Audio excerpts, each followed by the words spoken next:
Em julho de 2012, a comunidade científica celebrou a comprovação experimental da existência de uma partícula prevista por físicos teóricos 45 anos atrás. É uma aventura que eu acho que simboliza basicamente a própria aventura da ciência. É uma sensação boa de estar presente nesse momento histórico. Depois de 40 anos de ser proposta, a gente conseguir identificar que essa partícula de fato existe. A partícula é o bóson de Higgs. Como todas as outras partículas chamadas elementares da matéria, só instrumentos potentes conseguem ver ou detectar o bóson ou a partícula de Higgs. Outra dificuldade é que o tempo de vida deles dura menos, muito menos do que 1 segundo.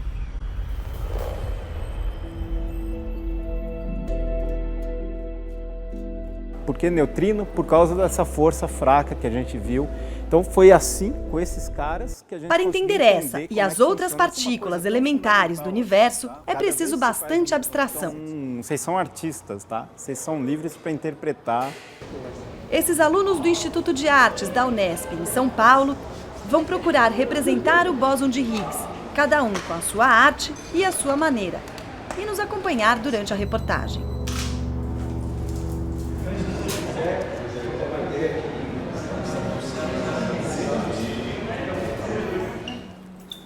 Essas figurinhas aqui que aparecem na lousa é uma coisa que físico teórico adora desenhar.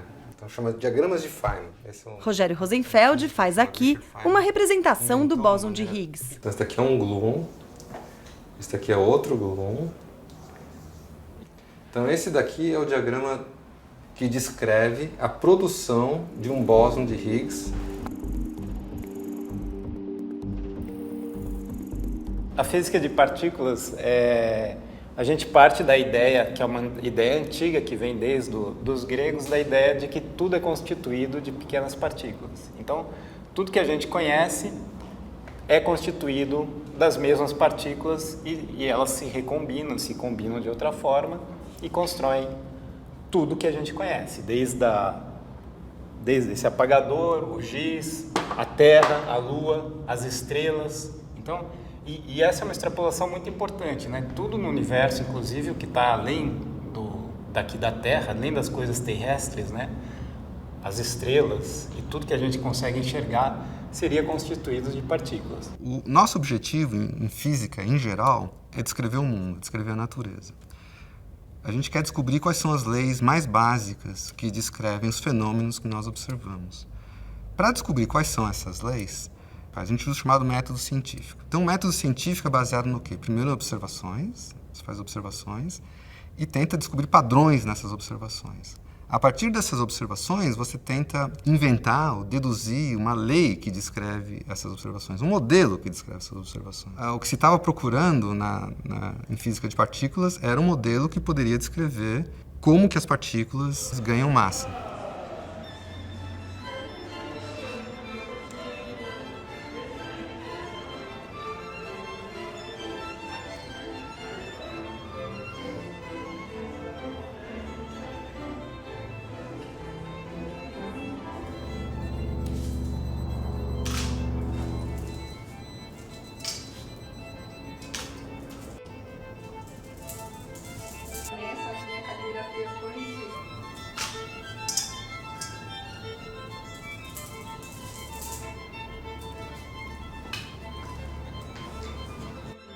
Em 1964, os físicos Peter Higgs e François Englert propuseram o bóson de Higgs para explicar a razão pela qual toda matéria tem massa.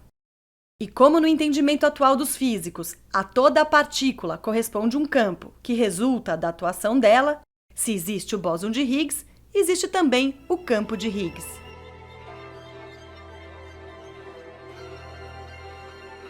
O campo de Higgs é uma entidade, nem sei como explicar isso, é um campo que preenche todo o universo. Todo o universo. É como se você estivesse imerso em um meio. Por exemplo, na água, você está imerso na água. Se você fosse um peixe e estivesse só na água, você não ia perceber, provavelmente, que tem água ao redor. Você está tão acostumado que você não ia perceber. É claro que o campo de Higgs não tem as mesmas propriedades da água, por isso que essa analogia é falha.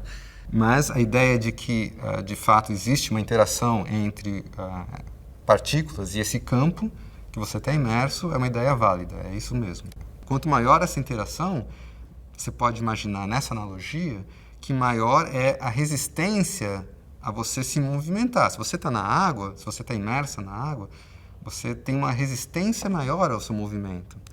Essa resistência maior você pode interpretar como sendo uma massa maior, porque a massa, no fim, é uma resistência ao movimento. Então, a interação, quanto maior a interação, maior, suponha que você esteja imerso não em água, mas em mel. Vai ser muito mais difícil você se mexer lá dentro, né? O campo de Higgs é esse meio que cria a resistência ao movimento, que, como disse Rogério Rosenfeld, é a massa. Os físicos imaginam que ele seja um fluido viscoso muito fino. Tudo está imerso no Higgs, e é ele, o campo de Higgs, que confere massa a tudo que é feito de matéria. Então o Higgs é importante para você. Se o Higgs não existisse, a gente não estaria aqui.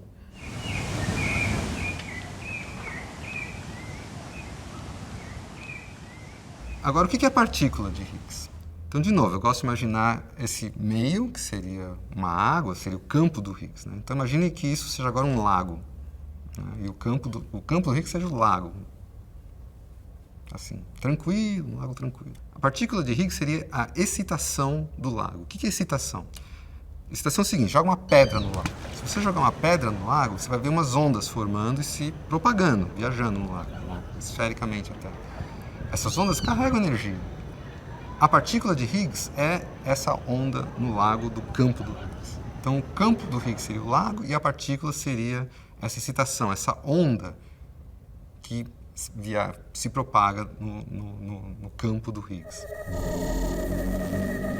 Antes de contar como físicos fizeram para encontrar a partícula de Higgs, São Paulo Pesquisa vai contar quais são as outras partículas elementares que compõem a matéria e como elas estão relacionadas. Os físicos chamam as partículas e as relações entre elas de modelo padrão.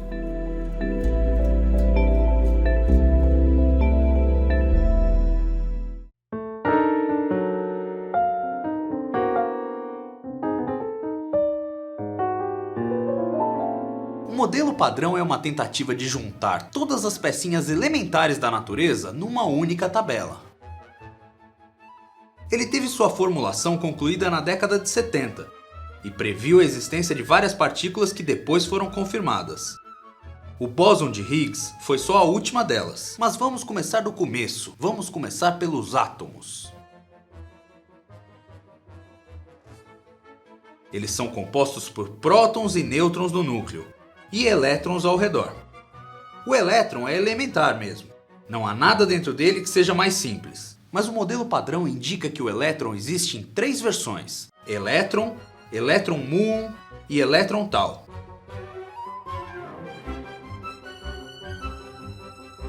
Os elétrons fazem parte de um grupo, é o grupo dos leptons. Além deles, há os neutrinos. Eles são como os elétrons, só que têm carga neutra. Também existem em 3 versões. Agora vamos dar uma olhada no próton e no nêutron. Se você olhar dentro deles, verá que eles são feitos de partículas ainda menores, os quarks. Um próton é feito de 2 quarks do tipo up e um do tipo down. Juntos, eles têm carga elétrica positiva. Já o nêutron é feito de 2 quarks down e um up. Na soma, eles anulam suas cargas.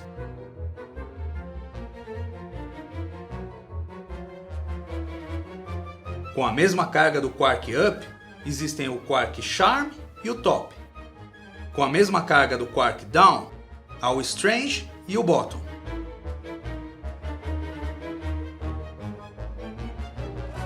Muitas dessas partículas foram previstas pelo modelo padrão antes de serem descobertas. É o caso do quark top, descoberto em 1995, e do neutrino tau, achado em 2000.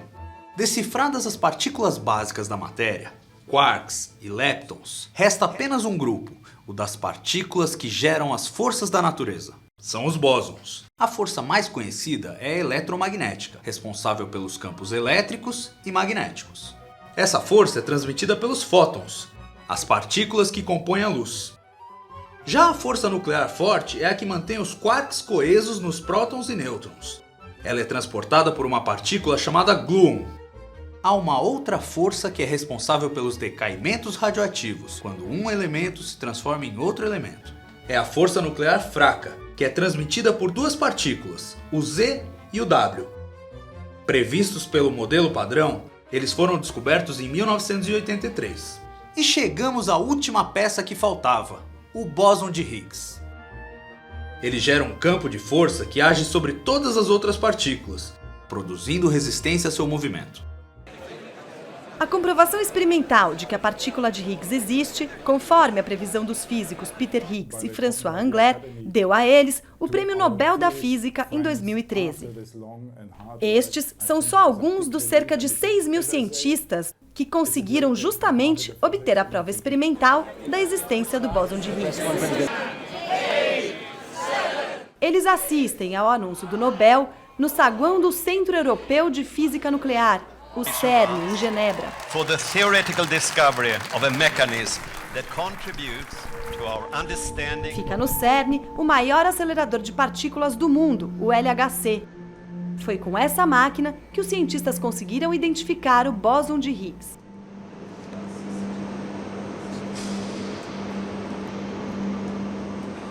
Como que você cria, então, a partícula de Higgs? Você tem que jogar uma pedra no campo de Higgs. Como é que você joga? Você tem que perturbar o campo de Higgs, tem que dar uma sacudida. Como é que você dá essa sacudida? Perturbando esse vácuo, digamos, onde tem o campo de Higgs. Como é que você perturba isso? Com essas colisões de prótons que acontecem no LHC. Isso é que gera a perturbação que, no fim, é a partícula de Higgs. Então você precisa de muita energia, no caso do campo do Higgs, para você produzir essa partícula. O LHC é a maior máquina já construída pelo homem. Seu anel tem 27 quilômetros de diâmetro e fica a 100 metros abaixo do chão, na fronteira da Suíça com a França. Esse aparato é de uma sofisticação muito grande e todo aparelhado com eletrônica e sensores que identifiquem o produto da colisão. É dentro desse tubo que correm os prótons, acelerados a uma velocidade próxima à velocidade da luz. O LHC colide próton contra próton e a partir daí a gente consegue o que se chama de um evento. Um evento é aquela colisão que você identifica onde foi o ponto de interação e qual o produto dessa colisão, quais foram as partículas que foram geradas.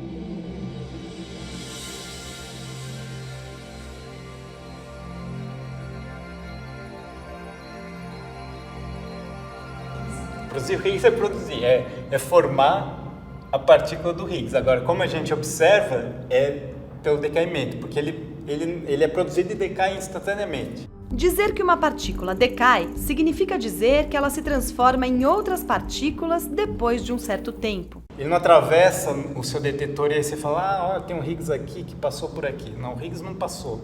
O Higgs produziu e decaiu rapidamente, se transformou rapidamente. E aí, esses caras que a gente está olhando. Aí você pode perguntar para mim, então como é que eu sei, né?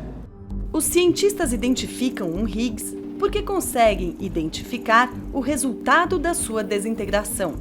Os físicos teóricos previam que a partícula de Higgs poderia decair, se desintegrar, em 2 fótons, por exemplo. Foi o que aconteceu nos experimentos do LHC. É um evento de uma colisão característica que acontece no detetor.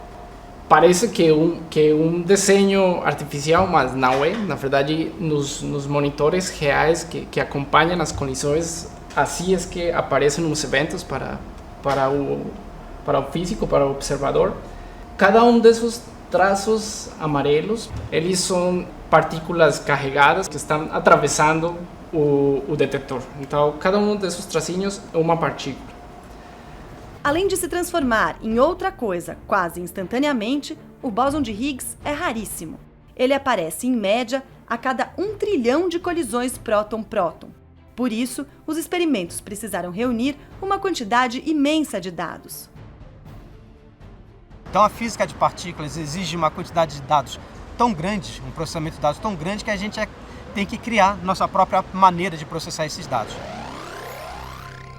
No próximo bloco, como participam dessa análise de dados os físicos do Centro de Pesquisa e Análise de São Paulo, o SPRACE, na Unesp.